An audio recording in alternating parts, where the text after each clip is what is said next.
What happens when a town dies? Across America, skeletal remains of once thriving communities linger, their stories echoing in empty streets. But what if something stayed behind? In these abandoned places, legends say restless spirits fiercely protect their forgotten homes. Today, we uncover 5 American ghost towns hiding terrifying secrets. From a town burning from below to haunted gold rush settlements. We'll explore the chilling legends, sift through eyewitness accounts, and question whether these towns are truly abandoned. Let's get into it. Our first stop on this journey into the paranormal is Bodie, California. A place where the veil between worlds seems thin, and the echoes of the past resonate with an unsettling clarity. It's a high desert town frozen in time, a snapshot of a bygone era preserved in a state of arrested decay. Imagine stepping back into the late 19th century, where the rugged spirit of the Wild West still lingers in the air.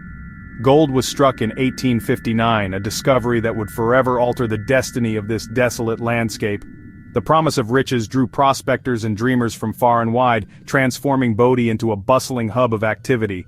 And by 1879, Bodie was a lawless boomtown, a chaotic melting pot of ambition and desperation, boasting a population of nearly 10,000 souls. It was a place where fortunes were made and lost, and where life was often cheap. Saloons lined the streets, their swinging doors offering refuge and revelry to weary miners and fortune seekers. These establishments were the heart of Bodie's social scene, but also breeding grounds for conflict and vice. And violence was a daily occurrence, a grim reality in a town where disputes were often settled with fists or firearms. Boot Hill, the town's cemetery, served as a stark reminder of the precariousness of life in Bodie. The saying, "Goodbye God, I'm going to Bodie," perfectly captured its wild and untamed reputation. It was a place where moral boundaries blurred and the pursuit of wealth often overshadowed all else. But as the gold dried up, people left, abandoning their homes and businesses in search of new opportunities.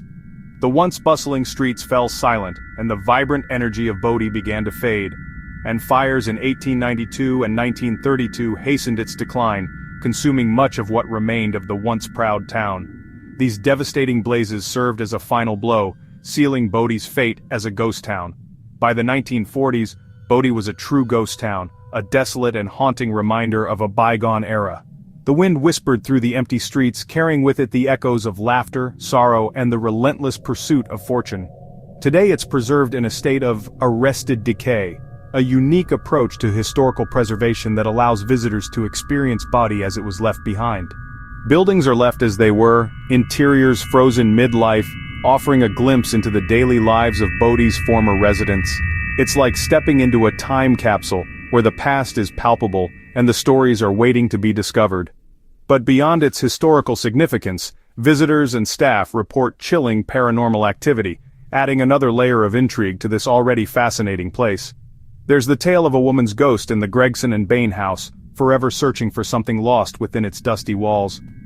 Some have claimed to hear children's laughter echoing through the empty schoolhouse, a playful reminder of the youthful spirits that once filled its halls. And then, there's the inexplicable scent of Italian food wafting through the long-abandoned Mendocini house, a ghostly aroma that tantalizes the senses and defies explanation. But perhaps the most famous and feared legend is the Curse of Bodie. The legend warns that if you take anything from the town, even a seemingly insignificant rock, you'll be plagued by relentless bad luck, a dark cloud of misfortune that will follow you until the stolen item is returned to its rightful place.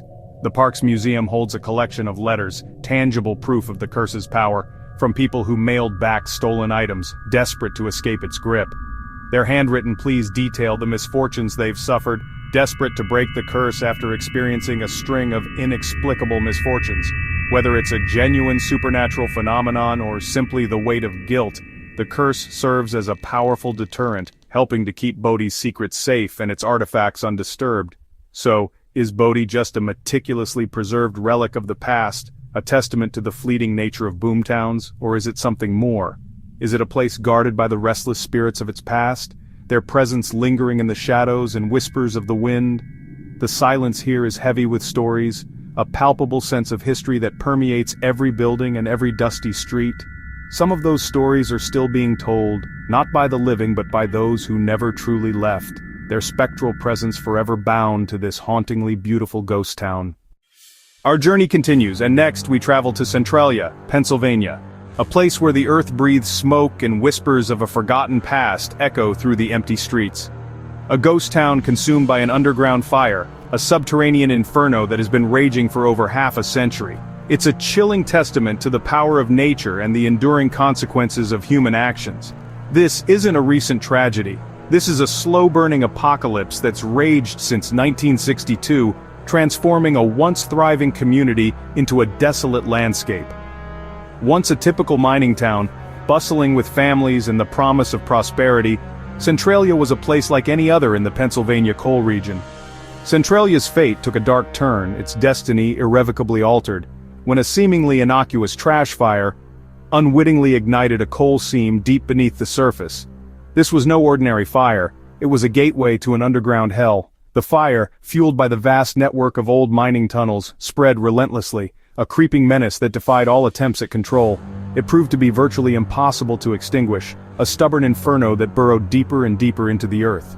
For years, residents tried to coexist with the ever-present danger, attempting to maintain a semblance of normalcy amidst the growing chaos.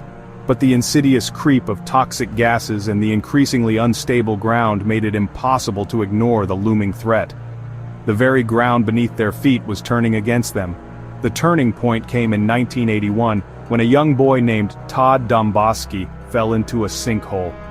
A gaping maw filled with lethal gas, a stark reminder of the invisible danger lurking below. This near-fatal incident served as a brutal wake-up call, finally forcing the government to take action and relocate nearly everyone who remained. Today, Centralia stands as a surreal wasteland, a haunting monument to a disaster that continues to unfold. Nature is slowly reclaiming the abandoned streets, a silent testament to the town's abandonment. The highways are buckled and cracked, a physical manifestation of the destructive forces at play beneath the surface. And everywhere smoke seeps from the earth, a constant reminder of the inferno that rages below. The atmosphere is heavy and oppressive, thick with the smell of sulfur and the weight of unspoken tragedy. Many visitors report experiencing a profound sense of dread and sorrow, a palpable feeling of loss that permeates the air. Some claim to see fleeting glimpses of shadowy figures in the swirling smoke, perhaps echoes of the lives that were once lived here. Others whisper of hearing faint voices near the abandoned cemeteries, as if the departed souls are still trying to communicate. Centralia isn't just haunted by the ghosts of its past residents, it's haunted by the ongoing disaster, a perpetual state of destruction that serves as a constant, agonizing reminder of what was lost, a wound that refuses to heal. Experts estimate that the fire could continue to burn for centuries, an eternal flame consuming the heart of this forgotten town. This makes Centralia more than just a ghost town, it's a ghost town in perpetual destruction, a chilling reminder of the enduring power of nature and the lasting consequences of our actions. Deep in Montana's mountains lies Garnet, the state's best-preserved ghost town. Born from a gold rush in the 1890s, Garnet was once a bustling community, but fire and dwindling gold drove residents away. Today, its wooden buildings stand silent, surrounded by dense forest. But many say Garnet isn't as quiet as it seems. Visitors report phantom piano music from the old saloon, laughter and the sounds of a party echoing through empty rooms.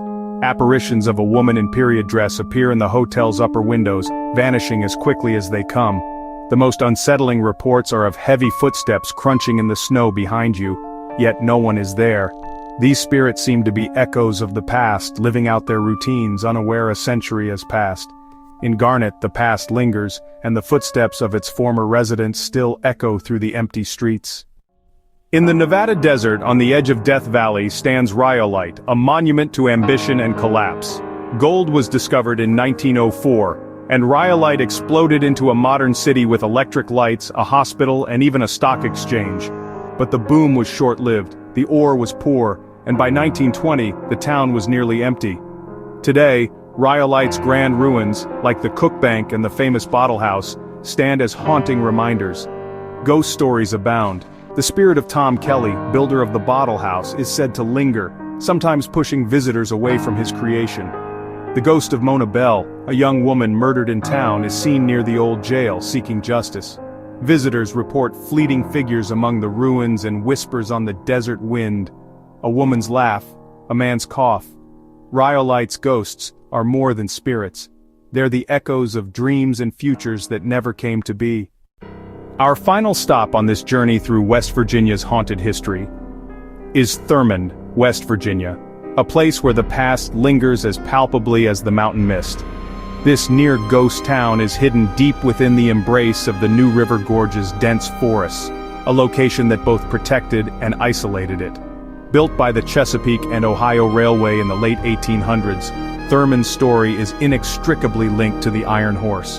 Thurmond was once a bustling hub of commerce and activity, a vital artery in the region's economic lifeblood.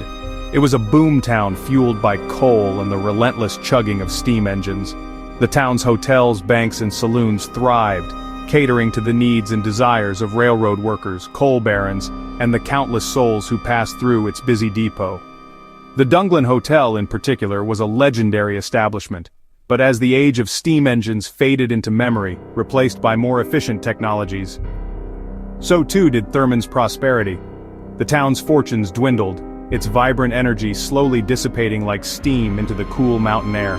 The devastating Dunglin Hotel fire in 1930, a tragedy that consumed the heart of the town, served as a grim harbinger of things to come. It marked not just the loss of a building, but the beginning of the town's long, slow decline into obscurity.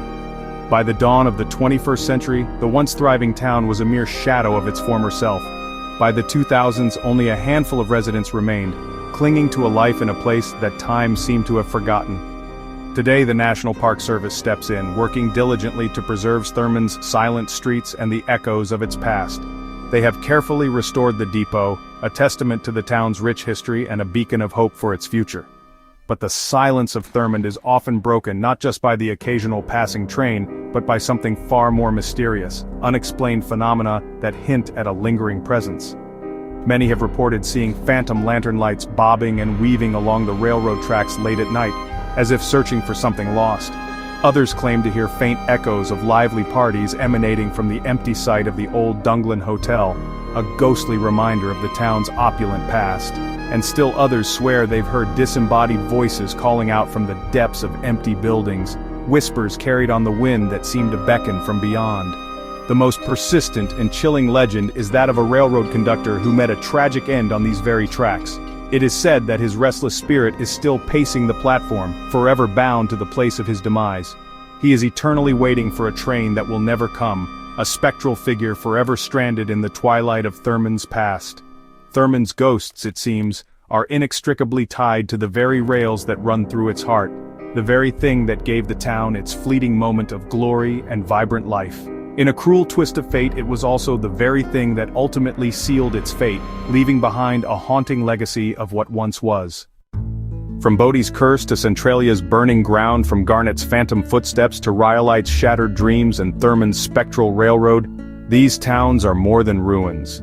They're powerful links to our past, reminders that nothing is truly permanent. Are these places genuinely haunted, or do we fill the silence with our own stories? Maybe the energy of those who lived and lost here leaves an echo that never fades. What do you think? Share your thoughts and stories in the comments. If you enjoyed this journey, like and subscribe for more deep dives into America's mysteries.